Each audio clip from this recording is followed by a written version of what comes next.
As consumers, we are bombarded by it at every turn, like the Incredible Hulk being bombarded by gamma rays. But what makes some media endure, while others are banished to the forgotten black hole of obscurity, never to be heard from again?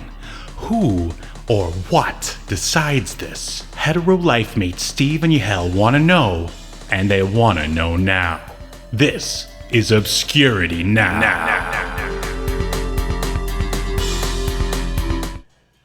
And what's up, Obscurians? Welcome to another episode of Obscurity Now, the show where we take a look at weird and almost forgotten pieces of media, and we decide if they should be remembered for all of human history or tossed into the black hole of obscurity, or should I say, subspace, never to be heard from again. My name is Steve, and with me is the king of subspace. I'm the captain of subspace, Steve. Missed opportunity there, but it is I, Yahel. I'm a bit of a Star Trek fan. How about you, Steve? How are you doing? I'm doing well. I mean, thank you for volunteering how much you love Star Trek. I think pretty much everyone already knows that by now. In fact, I'm surprised you're not cosplaying as you normally do. I thought about it, but it's a warm, hot day here in Florida. Right, so. and then that means I would have to do it too, and you probably don't have anything that fits me. It doesn't mean you have to do it. But. I mean, I've got my Borg costume in the trunk. Well, we could have put you like, I don't know. Mr. Monster looked like the Borg. How did we not make that? Because he doesn't look like the Borg. A little bit. Not at all. All right, well, Mr. Monster from Japanese Professor Spider-Man. Monster. Him too. Is what you're thinking of. Please show some respect to the Japanese for once. So make sure you check out last week's episode all about Japanese Spider-Man to hear what we're talking about. But today is a holiday episode, and they're a little bit different than what we normally do. What we do is we go to TV shows, and basically we try to find like the holiday version of something that'll fit like the holiday theme in some way. Like we've done Halloween episodes, Christmas, Thanksgiving. You can check out the Small Wonder Thanksgiving episode. Yeah. That one's a real hit. Very problematic. Not us, the Small Wonder. Right. The Saved by the Bell one, that's a good one. Yeah. For sure. Yeah. But and I like to use these special because sometimes we'll cover stuff that's not obscure, like Saved by the Bell. I like to use this as an excuse to cover Star Trek. Yeah, and and who else is going through and watching random holiday episodes of classic TV shows? No one. Just us here at Obscurity Now. We've got the market cornered, baby. And just maybe like the Japanese. Jesus. I was going to say the Japanese have the market cornered on being stern and strict families. What were you going to say? I was just going to say, just like the Japanese. Oh, okay. So yeah, that's a callback to our last episode. Yeah. We're both big fans of boy, it doesn't sound good saying we're big fans of Japanese culture. It sounds like that's somebody that's not a fan or respectful of Japanese culture. You mean like people who overcompensate? Yeah, it's like, I'm not a racist. I'm not a racist, but blah, blah, blah racist thing comes out next. Exactly. No, you and I have often talked about wanting to go to Japan. But yeah, Star Trek, I believe, is something I always am like, ooh, there's a holiday coming up. How can I pigeonhole a Star Trek episode in here? And pigeonhole you did. Yeah. Now, previously you had stated that Deep Space Nine was the least popular of these Star Trek shows. Less popular than like Voyager or Enterprise? So here's the thing, right? So DS9 came out during season 6 of TNG in syndication, and its ratings were a lot lower than TNG's. And even when they add Worf in season 4, like they did get better, but they never rose to the same level as TNG's. It wasn't that craze. And because like UPN, as small as it was as a TV network, it was a TV network. So actually it had a bigger audience for Voyager, that was like the flagship show of UPN, than DS9 did being syndicated. So yeah, Voyager is more popular like in terms of like viewership than DS9. However, since streaming came out, DS9 has become a lot more popular. And I don't know now, it wouldn't surprise me if now Deep Space Nine is streamed more, at least as a whole series, than Voyager. Because DS9, beginning in around like season 3, maybe end of season 2, it starts to become more serialized, and then season 4 forward, it's pretty much like a modern show where like almost every episode ties into the overarching plot, and there's like long story arcs for everybody. So it's a very bingeable show, where Voyager and TNG, they're largely like one-offs Right. episodes. But Voyager also has a lot of Borg episodes, and the most streamed Star Trek episodes of any series combined, it's always the Borg episodes. The Borg episodes from TNG, the Borg episodes from Voyager, and there's, even though it's a prequel and it kind of makes no sense, there's an Enterprise Borg episode. What? But Enterprise was less popular than both Voyager and yeah, DS9. that's the one that at the time killed the franchise. Yeah, they only got right? 4 seasons. Wow. Yeah. So, I mean, all right, where does Cisco rate for you among the captains? Man.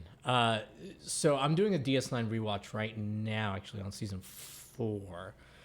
So, for me, I always go back and forth between DS9 and DS9 and TNG as my favorite anyway. So and usually it's like whichever one I'm watching. I probably would still give it to Picard just because TNG is my first love. But I will say Cisco, I feel like, is dealing with the different circumstances. He's the head of like the Starfleet side of a big war, where Picard wasn't doing that. So I don't know, but he's up there. He's almost he's neck and neck with Picard. So maybe a number 2, almost like a 1A or a 1B or however, whatever the. I would think that he would be people's number 2 captain. It would depend on the situation, I think, right? Like if I'm going into like a more, I don't know, situation that involves like, okay, this is gonna come to like fighting, I would probably pick Cisco over Picard. If it's a negotiation, like diplomacy is required. Not that Cisco's a great diplomat, but Picard's like the best diplomat as far as the captains go. So we should just stop talking about this because I will go on and fucking on. That's what we're here, man. That's what podcasts are for. What about you? I know you're not as big a Star Trek fan. You're more of a casual guy. I mean, I did enjoy a few episodes here and there of Deep Space Nine. I do enjoy Cisco as a captain. I would say he's probably a strong number 2 for me as well. Now, you're a big Battlestar Galactica fan. So I find it strange you've never watched DS9 all the way through, because Battlestar Galactica, the main showrunner, or one of the 2 main showrunners, Ron Moore, he's a head writer from DS9, and a lot of the stuff in BSG is, I don't want to say ripped off from DS9, but it definitely is a big influence. Like the Cylons not knowing who is taken straight from the Changeling plots of DS9. Gaius Baltar is very similar to Dr. Bashir on DS9. So there's a lot of similarities. Right. I remember you recommended that I watch it all the way through, and I will someday. The first 2 seasons, I need to give you like a condensed viewing guide so you can get through the first 2 or 3 seasons. I'll just listen to some YouTuber explain it all to me. I don't do that. No, I'll watch it someday. I definitely. It's only 180 episodes. Oh, is that all? All right, so we are watching, it's season 4, episode 2 of Star Trek Deep Space Nine. And Deep Space Nine, the series ran from January 3rd to 1993 to January 2nd, 1999. The premiere date of this particular episode is October 9th, 1995. We've already pretty much discussed our opinions, so do you want to do the synopsis or should I? I can do the synopsis. Hold on. Yeah, sure, go for it. I wasn't prepared for this, but I mean, I could do it from memory, but I think we all know it's I've got it right here. I got it right here. Oh, okay. Melanie, an aspiring writer, wants to know why Jake Sisko stopped writing at 40. It's actually at 37 that he stops writing. The IMDb synopsis is wrong. Jake tells how his father died in an accident and then suddenly reappeared. All right, very good. And this is directed by David Livingston, who was known for, aside from DS9, he's known for Star Trek The Next Generation, Voyager, one of our favorite shows, Baywatch Nights, and Sliders, which we have yet to cover, but is definitely on the list. Yes, absolutely. I'm looking forward to that. And this is written by one Michael Taylor. and he has worked on the aforementioned Battlestar Galactica remake, Caprica, Voyager, and The Dead Zone. Just to talk real quick about the music here, because the theme is pretty awesome. Like, what do you think of the DS9 theme compared to the other ones? I mean, I think Star Trek Voyager objectively has the best theme of TNG, Voyager, and DS9. Of course, like, to me, the TNG theme is classic. That was my first Star Trek love. Did you know that the theme to Star Trek, The Next Generation, is actually the end credits theme from one of the original series movies? I did not know that. It's either like, I want to say the first or second movie. It's like played through the credits. And they just like kind of remixed it for the TNG show. But I like the DS9 theme a lot, though. I'd put it like, I mean, they're all great. It's just like the DS9 theme, like the visuals. Like Voyager has the best music and visuals to me. Like, it's very pretty. It's very varied. Where like on DS9, it's literally just a camera going around the station for like 2.5 minutes, and then the wormhole opens. I'm sure you haven't watched it, but there's an animated series right now called Lower Decks, Star Trek Lower Decks. And it's canon, everything that happens in there. And in one of the episodes, they go to DS9. I think it might have been in season 3. And when they get there, the ship starts just going around the space station, and the music starts playing. And they're like, why are we flying around that? And like, I can't remember if it's the commander or the captain's like, shh, shh, shh. Just keep going around. And they just keep playing the theme for like 2 minutes. That's funny. Yeah. Well, the music was composed by Dennis McCarthy, who's worked on basically all the Star Trek franchises except for the original one. Next Generation, Deep Space Nine, Voyager, Enterprise. He did the 1994 feature film Star Trek Generations, and he's also done some other television shows like MacGyver, Sliders, and Dawson's Creek. But I want the natural transition after Sliders and what was the other one? MacGyver and Dynasty. Yeah. But what I wanted to talk about was he apparently produced an album by Brent Spiner, which is called Old Yellow Eyes is Back. Yeah. Have you heard this? Steve, of course I've heard it. Well, what's it like? It's good. It's like he's like crooning, and on one of the songs, I think it's just one, the other male cast members from TNG do backing vocals. So is he singing as Data?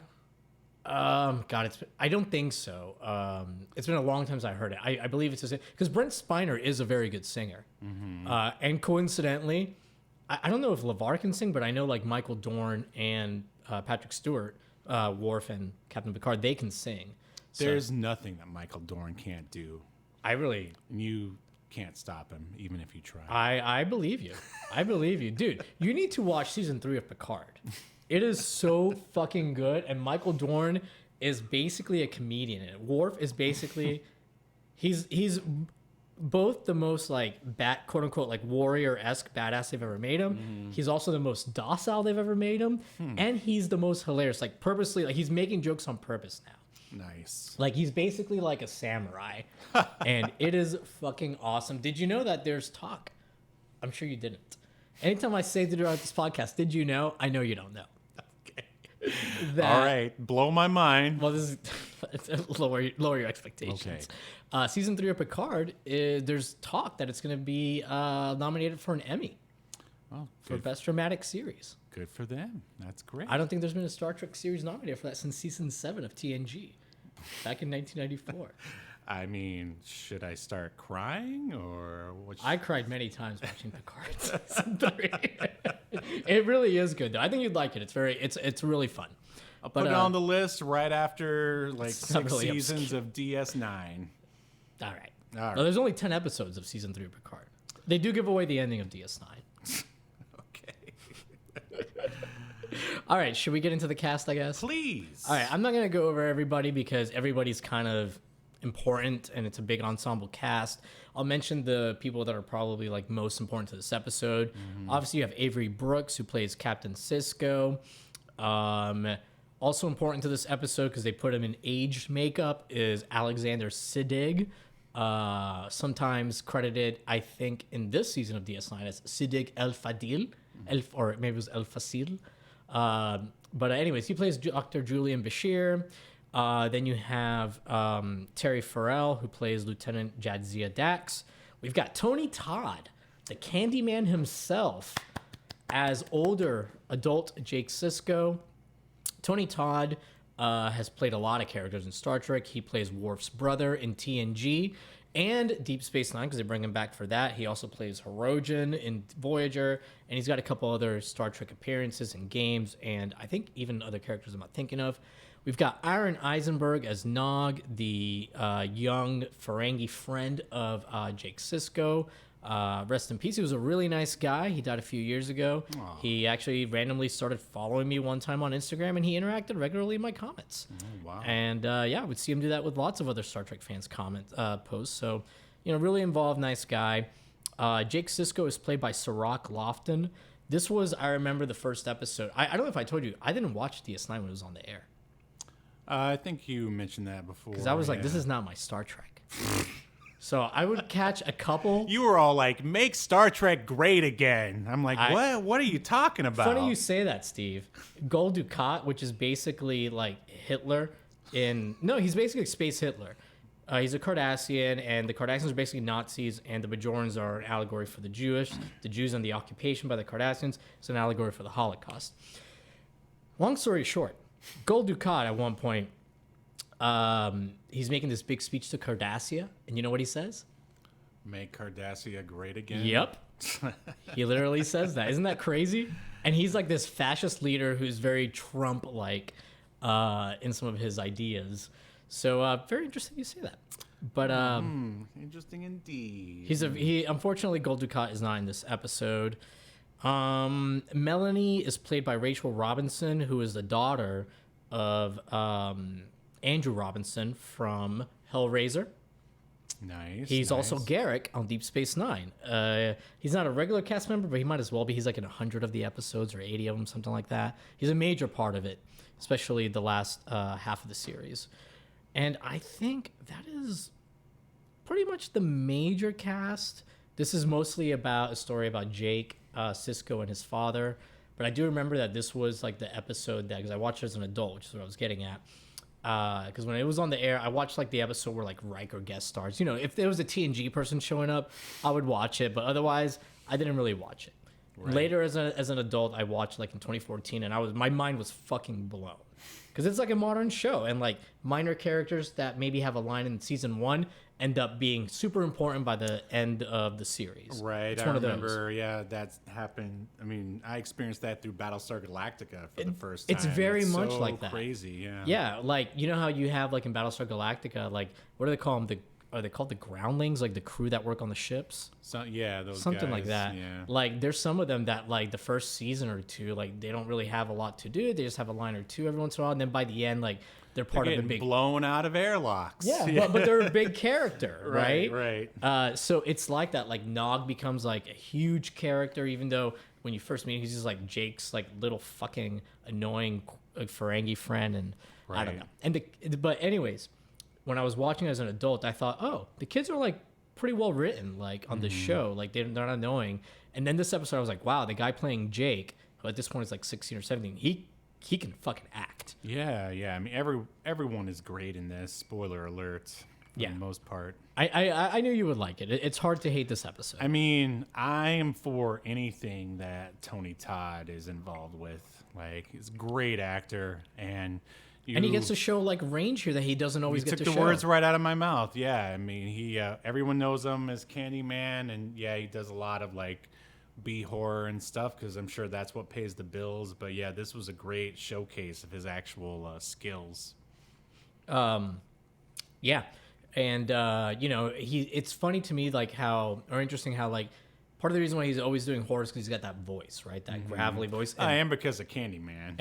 Yeah. But why? That's part of the reason why he got cast for it. He's got that voice. Sure. But in here, his voice, I would say, is even he makes it when he's the oldest version of Jake Sisko, like the most gravelly, most like almost I don't know, evil sounding, but he does it in a way where he's got like this like warm Right. quality. I There's don't like an empathy or Yeah. something along those lines. Like- yeah. Like he makes himself into a grandpa because he's a good actor. And that's yeah, what like he did. I just love that it really gives him a chance to like, you know, have a meaty part with lots of different phases. Yeah, because of you, like I'm discovering that, a lot of like horror people got showcased on Star Trek. Oh, like, Jeffrey I didn't- Combs is like in a ton of episodes of DS9. Again, man, we are in sync today. That's what I was gonna say. Jeffrey Combs. You never see him in anything else besides like Reanimator, like B grade horror films, and then Star Trek Yeah. for the most part. He plays Wei Yun on Deep Space Nine later on. He's like in a ton of episodes starting from like season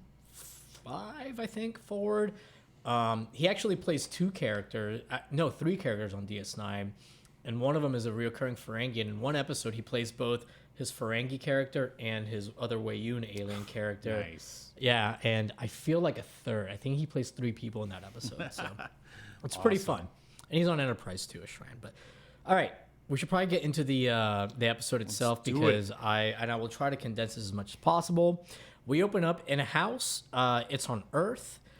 I was so surprised when it happened. I was just expecting to be, on the Deep Space Nine, and here we are hanging out in a regular house. Yeah, it's a stormy night. It's raining. It looks like a cozy little house.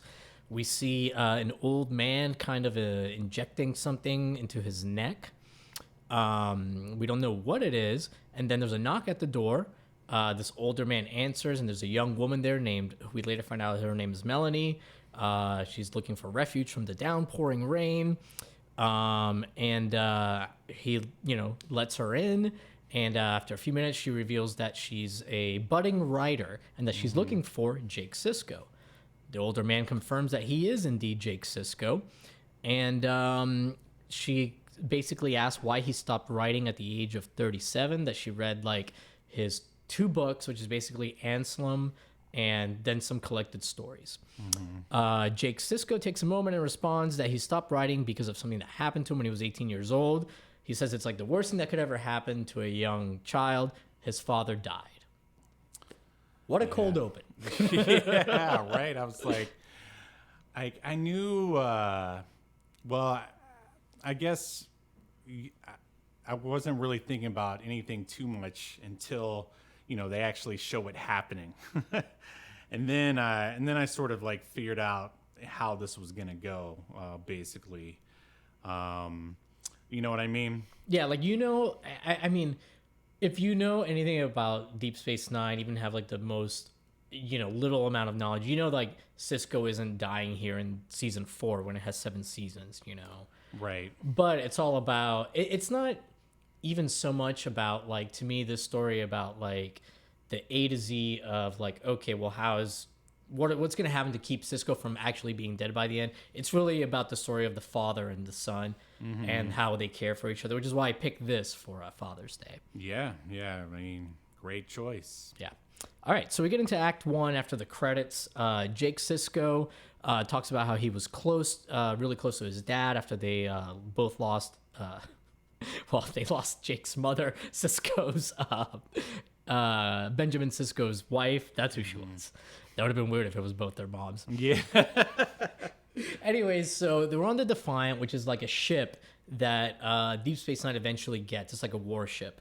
And the wormhole, the Bajoran wormhole that DS9 a lot of it kind of revolves around, and they protect it, is going through this thing called like a subspace inversion. It's a special thing that happens every 50 years.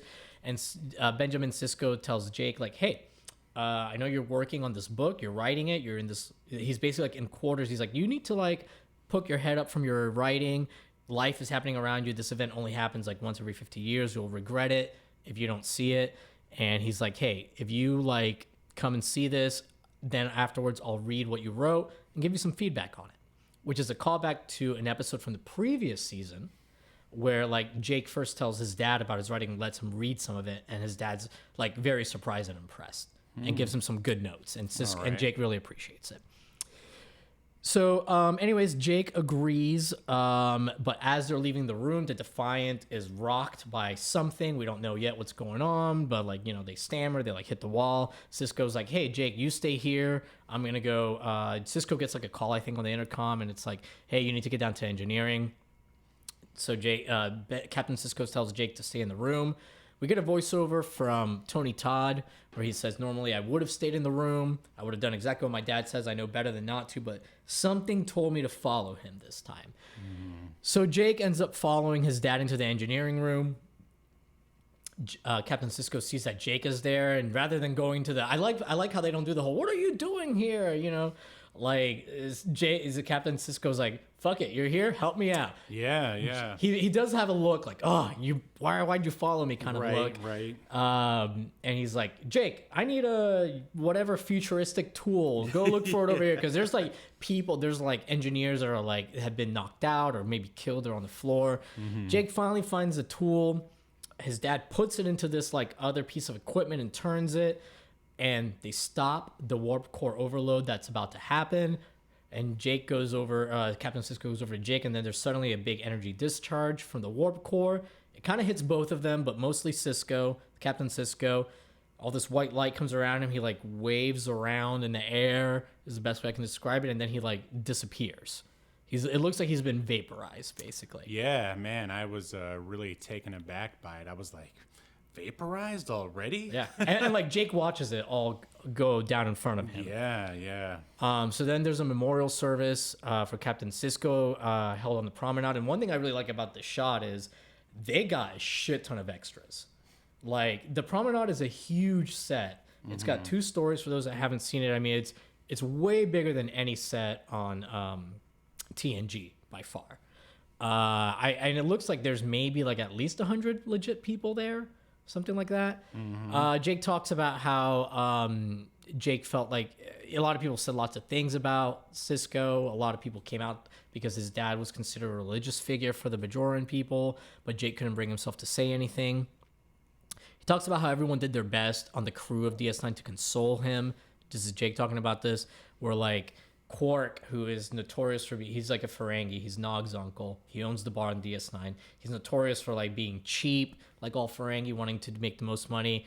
And he allows Nog time off from the bar to go spend time with Jake, because even Quark, who is kind of like a thief with a heart of gold character anyway, but he feels so bad about what's happened to Jake. Jake and Nog talk a little bit. Nog's like, hey, I'm about to leave for Starfleet Academy. We don't have a lot of time to hang out. What are you going to do, Jake? Jake's like, well, I don't know if I'm going to go to the Earth, to the writing school, Pennington, or if I'm going to stay here. But I think I'm going to stay here for now. Jake goes to bed, and as he's laying there, there's suddenly a flash of light. Jake turns around, and he sees his dad is like sitting on the floor up against the couch. He says something like, Jake, what's going on? Something like that. And then just as quickly as he appears, he disappears again. So we know, like, Jake's dad, Captain Cisco's not exactly dead, even though older Jake Sisko very dramatically said he was dead. Right. It's a little... Yeah, he's it's almost like he's putting on a show for Melanie. Yeah, I mean, he is a writer, right? So I guess he's telling a story, right? Right. Because one thing that older Jake Sisko does tell Melanie is, like, I've never told anybody this story, and I might as well tell it tonight. He says something to Melanie like, normally, if you had come here any other night, I would have just, taken you in and then sent you on your way. But because you're here on this night of all nights, I need to tell you this story. Right. So, which is really cool because it sets up some foreshadowing to stuff that's to come later. So Jake explains to Dax what happened. She's like the science officer. She scanned for anomalies, but nothing got turned up. We hear that in a voiceover. At this point, the Klingons were like getting angry about the Bajorans, and the Bajorans entered into a defense agreement with the Cardassians. So this is like if the Jews, like 2 years after World War II, if they're like, oh, we got to make a peace agreement with the Nazis, with the Germans, because this other stuff is so dangerous.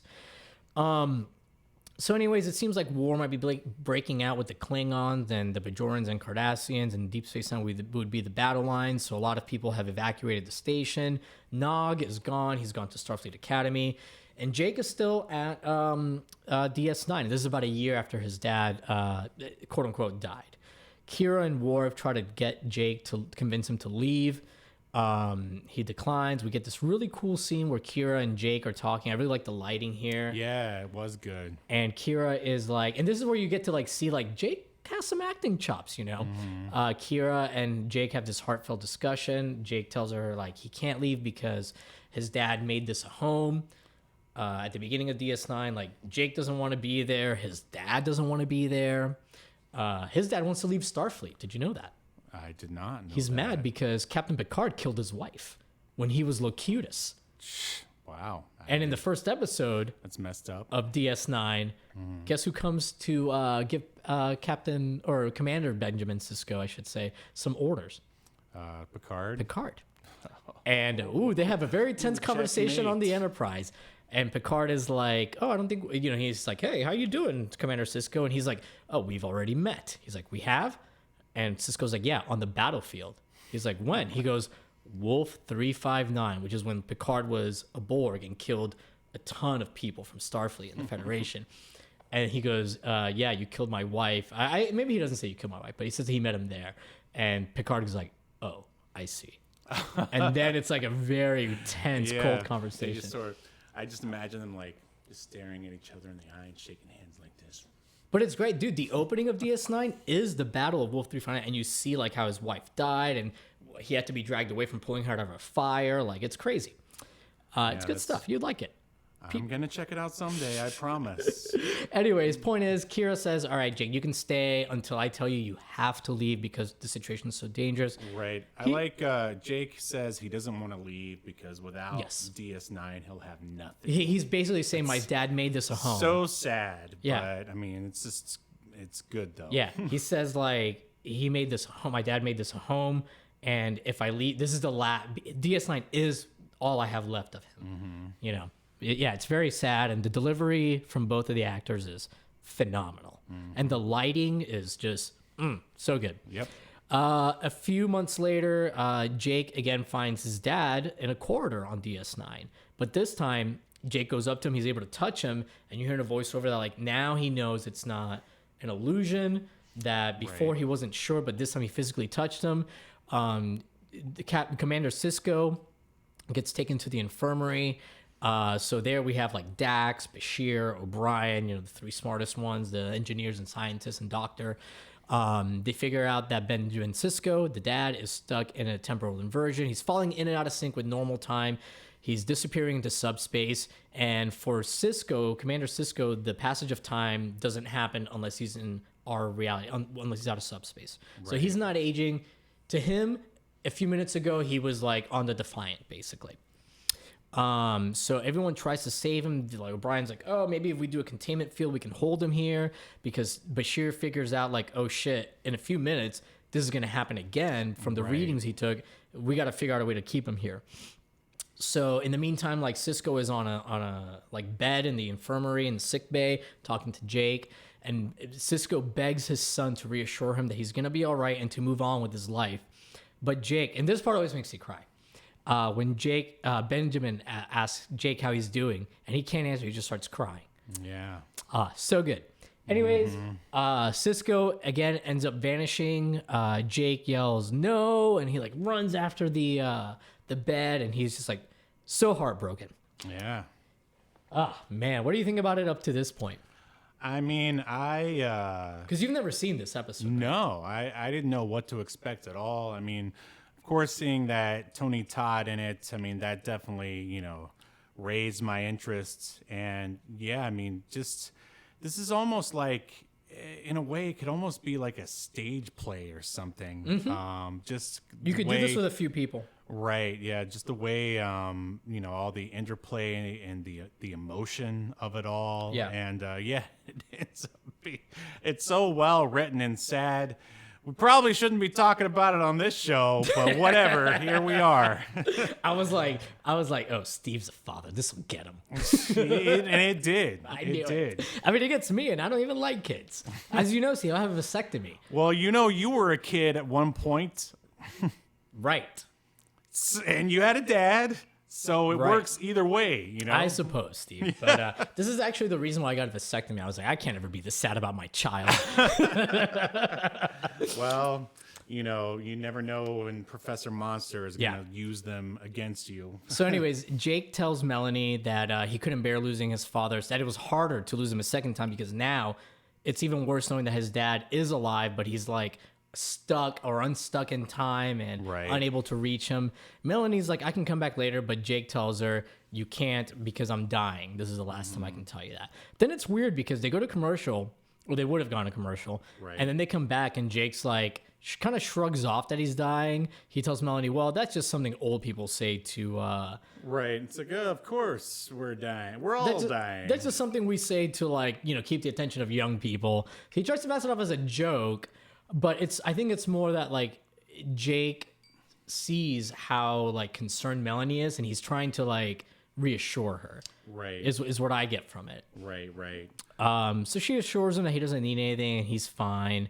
They talk a little bit about how Melanie wants to be a writer and how, she didn't find a writer she really connected with and really wanted to learn from until she read his writings, and how disappointed she was that. But I also like, in sort of the, I mean, I'm not saying she is this, but like, when a lot of people say they want to do stuff, especially like writing, she's like, oh, well, I'm doing a lot of reading. I haven't actually written something yet, but I'm getting there. But at least they didn't go with, oh, I'm going to write something. I just don't have the time. Like, that's what most people who have never written anything, that's their excuse for not writing, is that they just don't have the time. But anyway. Yeah, totally agree. Anyway, so we get young, virile Tony Todd. That's what I have written down here. Wow.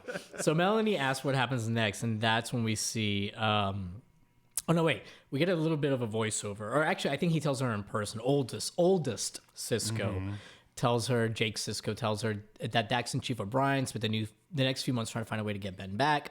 But they hit a dead end as they couldn't recreate the accident because the wormhole wasn't going to go this inversion process. They figured out that had something to do with it, the wormhole inversion. And it wasn't going to do it for another close to 50 years. Eventually, the situation with the Klingons escalated. Starfleet turns over Deep Space Nine to the Klingons.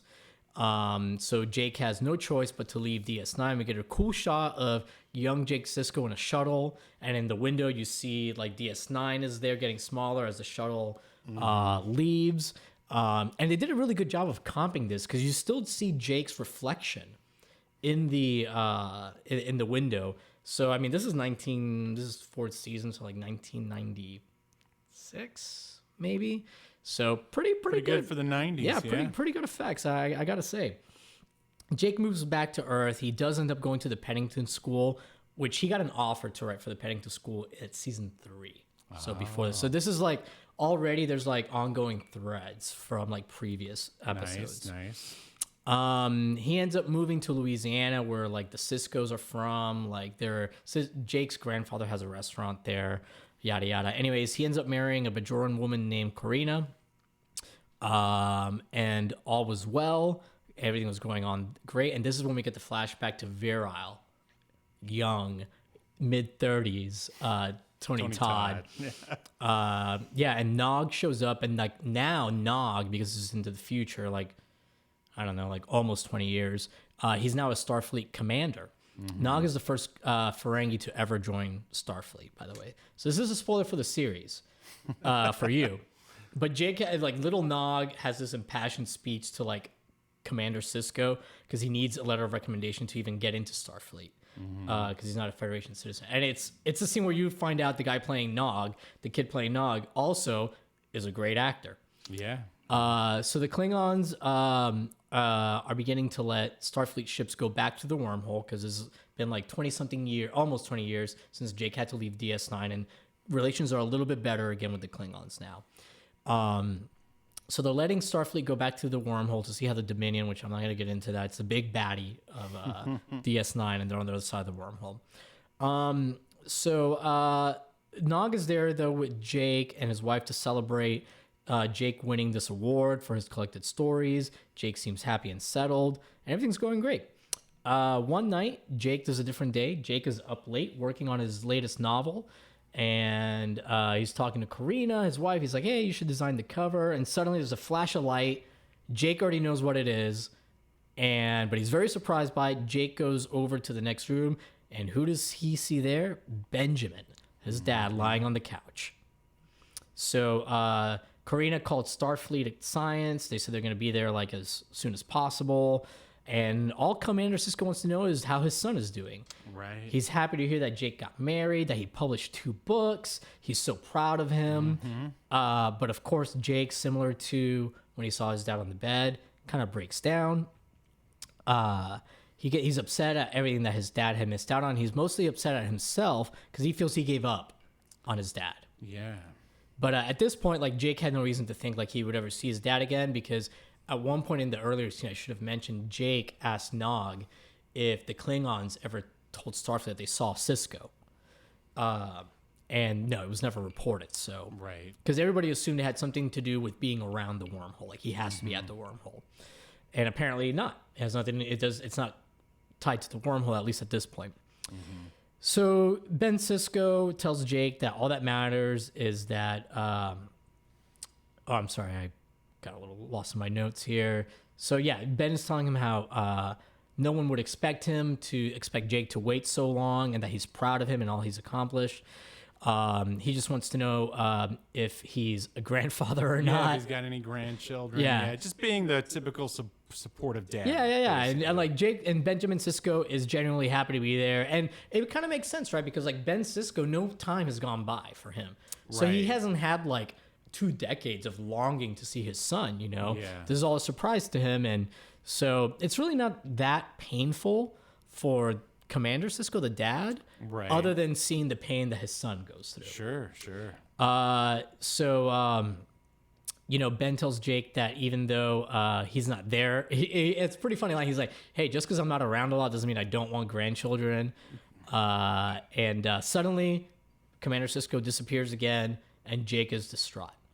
But now that Jake knows that, you know, his dad is still connected, can still come back, and somehow he stops writing and he begins studying subspace mechanics at the age of 37. This is when he says.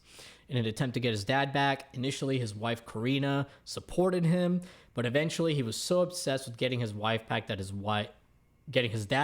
wife leaves him. Left him. Yeah. Fuck, this is so sad. It is. But at this point though, I knew, I was like, so this is like Quantum Leap meets Star Trek. A little bit, but it's also kind of a one-off, and they're going to find a way to reset everything by the end. Yeah, this is one of the very... But it doesn't make it any less sad. No, this is one of the very few one-off episodes at this point of DS9, because even like episodes from like even the season prior, even though like it's not super serialized yet, almost every episode has a little something, whether it be about the Dominion or a character that's going to carry into another episode and be important. Right. The one thing that I will say kind of carries over after this episode is the way Commander Sisko looks at Jake. And we'll get to that at the end. But so Jake, keeps going. He doesn't let his wife leaving him stop him. And he realizes that he thinks he can get his dad back by recreating the accident. At this point in time, we jump forward a little bit more, and now just about 50 years have passed. And Jake hoped that because the wormhole was about to go another inversion, that he could use that to recreate the accident and get his dad back in sync with our regular universe. At this point, Nog is a captain. They've got the Defiant out of retirement, and some of the crew, Dax and Bashir. What did you think about the aging makeup on everybody from Tony Todd here to Bashir, Dax, and Nog? I thought the old person makeup was pretty good. What I really appreciated was the fact that those crew members, they kept arguing with each other like the way old people would. You know what I'm talking about? Dax and Bashir. Yeah, them. Yeah, like they're not married or anything like that, but they almost come off like an old married couple, as like lifelong friends often end up doing. Yes, and yeah, the makeup effects were great. Yeah. I mean, that's the best you could possibly make it at that time. I think Bashir did a great job of changing his voice, affecting his voice to make it sound older. Dax does too, to an extent. And Nog, I don't know if you noticed, but he makes his voice, well, you probably didn't notice because he's not, like, you don't see him, like, as a teenager, like, as the 17-year-old very long in this episode. But his voice, he changes it to be different when he's a little bit older in The Commander with young virile Tony Todd.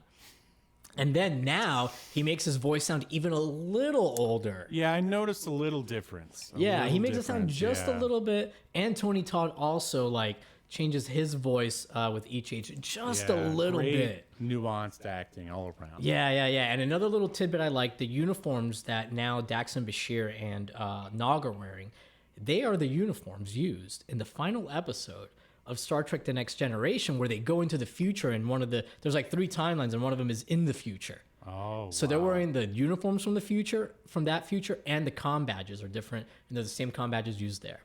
That's awesome. And these are the comm badges used in Star Trek Picard now, because it's canonically it's that further along. So I appreciate the attention to detail. Yeah, I do too. This is the last bit about the makeup and stuff. I agree, the makeup looks great.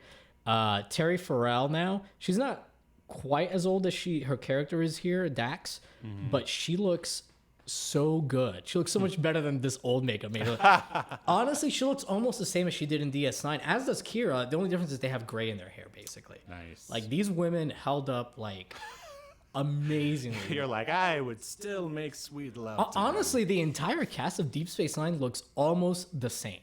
It's fucking crazy. Except for Aaron Eisenberg that played Nog and the guy that played Odo, because, well, they're dead. Oh, that puts a little damper on that youthful glow. Yeah. But anyways, so Jake stopped writing. Is he going to find out what song it was? Okay, so we get everybody back on this crew. They're trying to recreate the accident. They have like some banter or whatever. They recreate the incident. They're starting to bring in Jake's dad. You can see them both on the engine room where the accident first happened. They're both there. Suddenly, there's a flashlight, and both Jake Sisko and Ben Sisko, his dad, disappear. I can probably stop saying Ben Sisko, his dad, at this point. Thanks for being thorough. Yeah. And they're in this white void, which is very similar to the white void that Captain Sisko is in when he's talking to the prophets, which you'll find out about that when and the Matrix. Yeah. Just thought I'd throw that in there. So, the dad, Ben Sisko, he's eager to find out how Jake is doing, and he's kind of horrified to find out that he lost his wife and abandoned his writing career. Oh, yeah. This was the only time you saw him, like, kind of disappointed. Yeah. Like, yeah. And it's like disappointment, and he feels bad because he feels kind of guilty too, right? That he's doing it for him. So Ben Sisko tells Jake to get back to writing and to live his life. He says, if not for you, do it for me, and that he shouldn't abandon his future. And then there's a big flash. We cut back to the Defiant, and there's Jake, no father, and he wasn't able to pull him back. So now we're back. This is the last act. Oh, I guess I should stop. Any thoughts about that so far? Oh, I mean, it was devastating, emotionally devastating.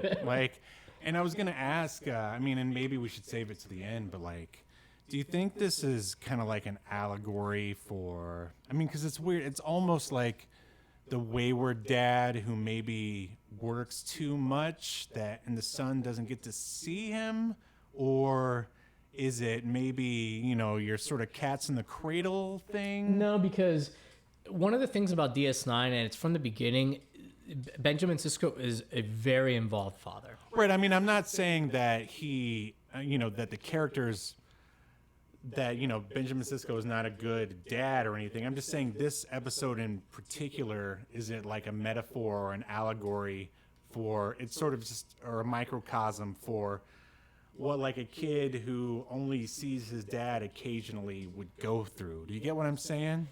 I don't know, because part of the reason why Jake Sisko feels so strongly, I mean, he changes his whole life, right, to try and get his dad to get back. his dad back. I mean, And he does that because he already has this strong relationship and bond with his dad. If he didn't see him that often, would he?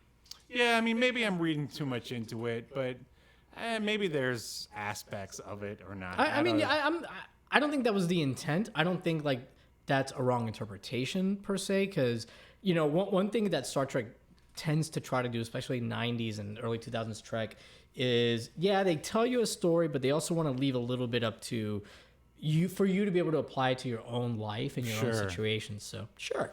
Yeah, so I mean, they're telling you to, cherish the, the moments that you have and stuff like that. Yeah, which is kind of like what you see at the end, like right.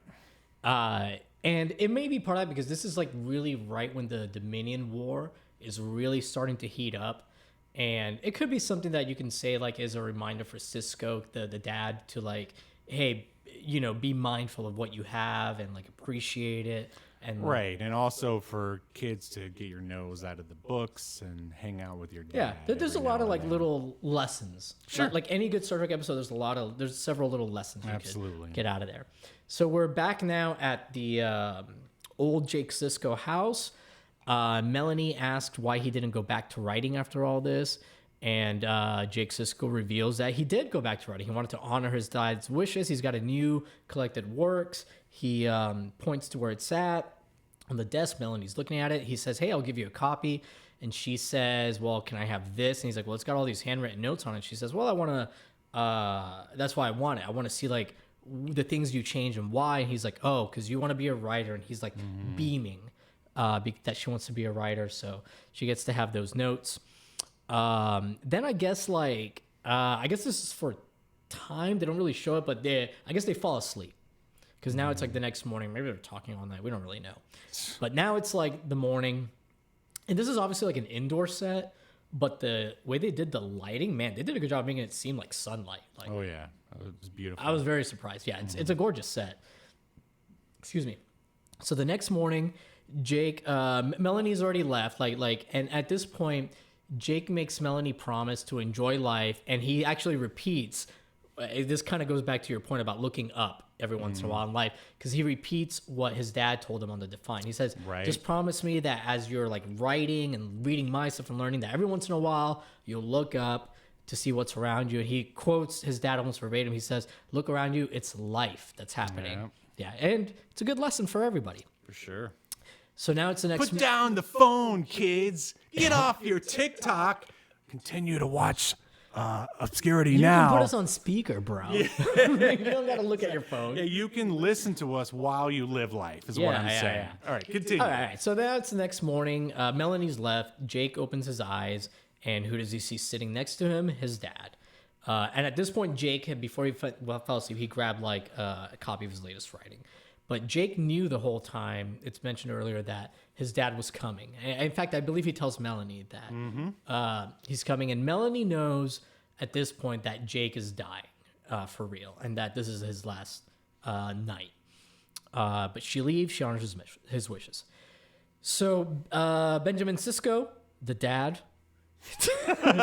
tells Jake how happy he is that he's still living in the house, same house. He started happy. Writing again. Jake at this point is like has difficulty in talking, but he says to read the inscription, the dedication in the book. And Benjamin Sisko's very happy he got back to writing, if I didn't mention that. And the inscription says, "To my father who's coming home." So Ben is touched, but he doesn't really understand the inscription. And Jake says that he figured out that Jake is the link that kept pulling his dad back into normal space. It was like a rubber band, basically. It would stretch out, and then it would like snap back, and that's when his dad would come back, but then it would start stretching out again. And that he was the anchor for his dad. He says that sometimes the band would be pulled taut, and during those times before the tension was released, his dad would temporarily rejoin the timeline before being pulled away and snap back. And this is something he told Melanie also, that he had figured all this out, but he realized that once Jake dies, he says he's gonna cut the cord. Right. Like basically, if he cuts the cord while his dad is here and he's the anchor, that he thinks Benjamin Sisko will return back to the moment of the accident. Very convenient. Yes. But you got to have these conveniences. Right. So basically, long story short, he says that if he doesn't do it now, the next time that they're going to be together or would be together, Jake Sisko might be dead. It might be so long from him. If he's going to do it, he's got to do it now. And so Jake Sisko has been like basically killing himself, which is kind of weird that he's been like slowly poisoning himself, I guess. Or is the idea that he took 2 injections? Is that what was going on? Yeah, because he takes like that thing in the beginning of the episode. Maybe he was taking spider extract. Spider sperm. So, anyways, he tells all this stuff to his dad. Ben,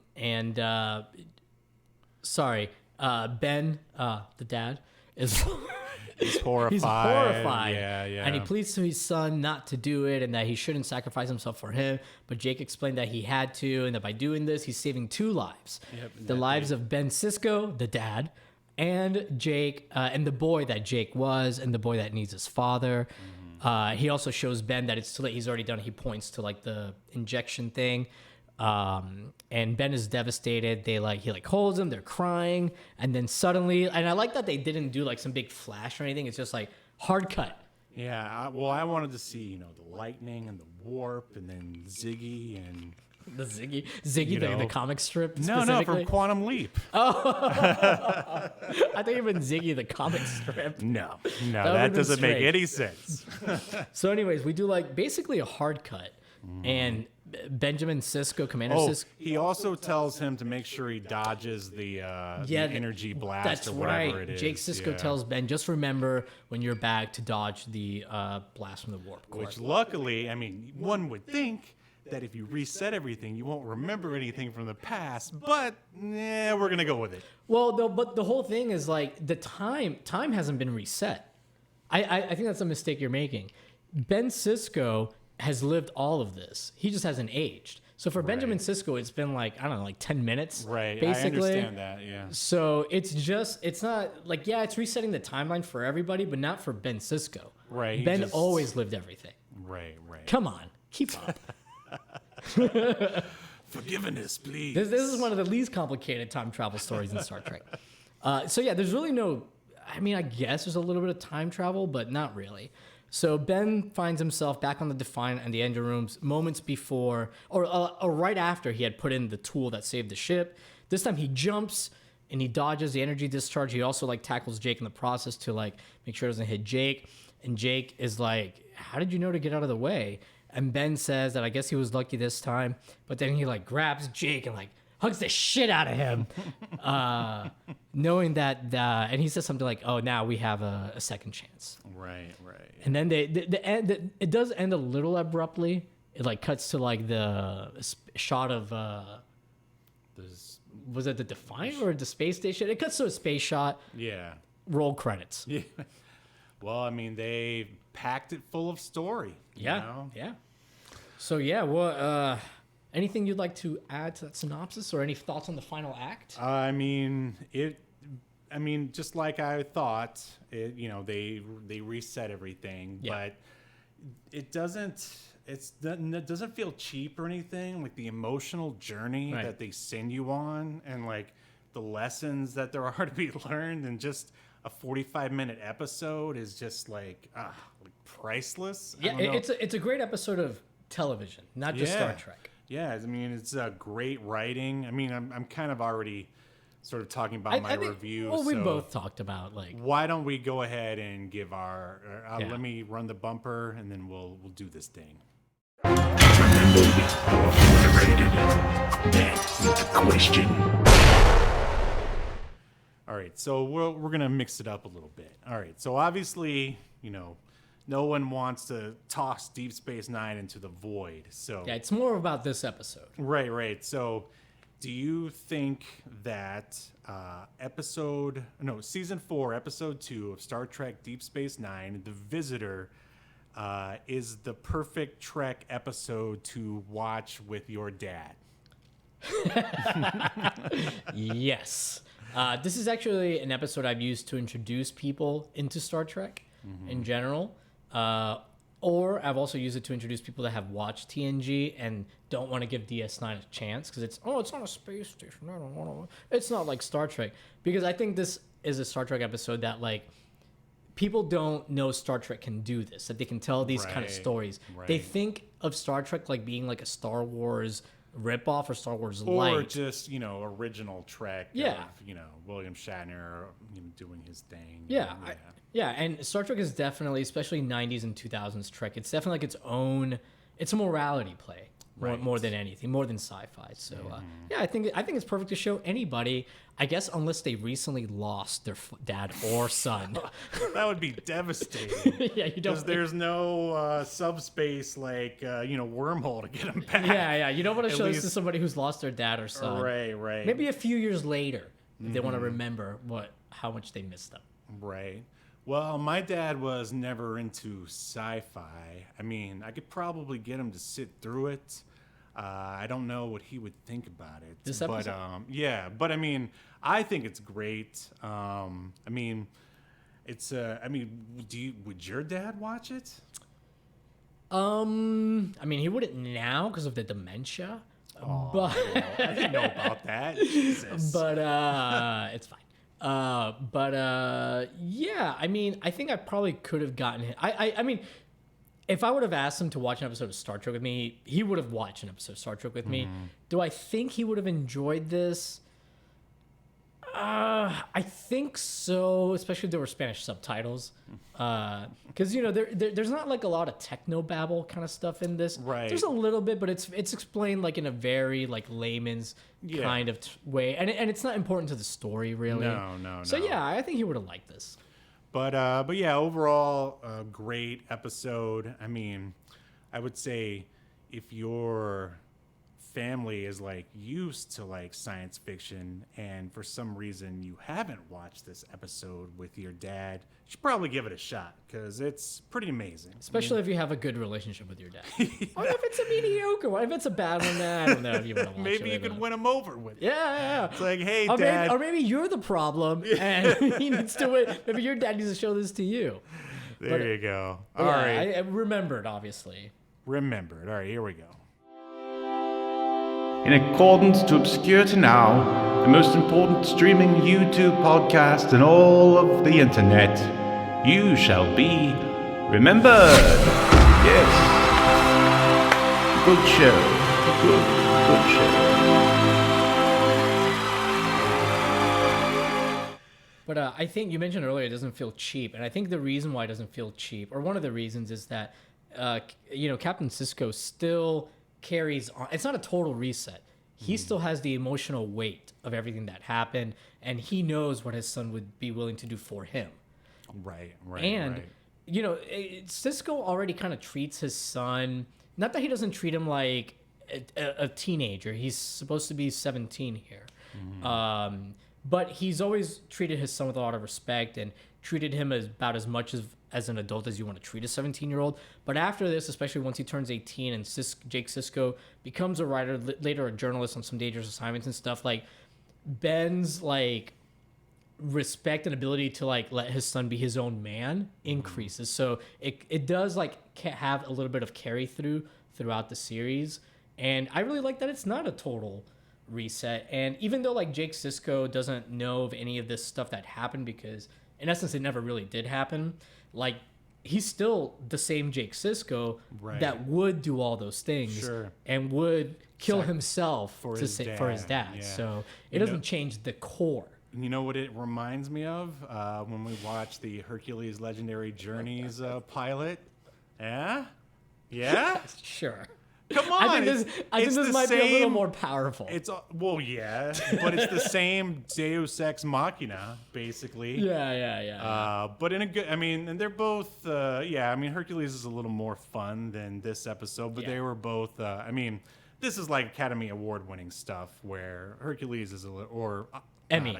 Emmy, yeah. Yeah. Everybody puts in a phenomenal performance, especially Tony Todd, Avery Brooks is the daddy Sisko, if you will.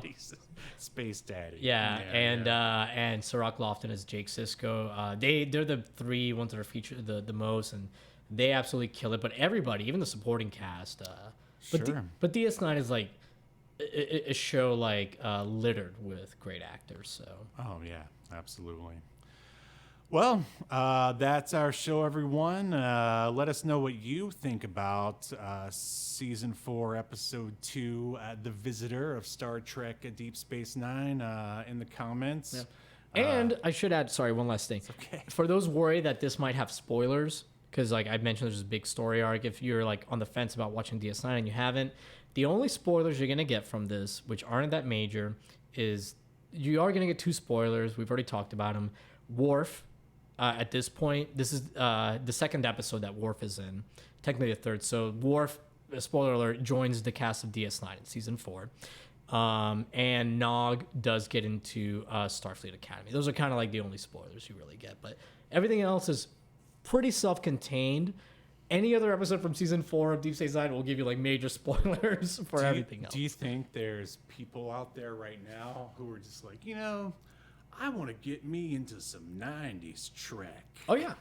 I'm on like the Star Trek subreddit every day, and like DS9 is like, there's literally posts made almost every day about somebody who's like either, oh, I never gave DS9 a shot, but all you people like, a lot of people only watch Voyager and TNG. You people? Yeah.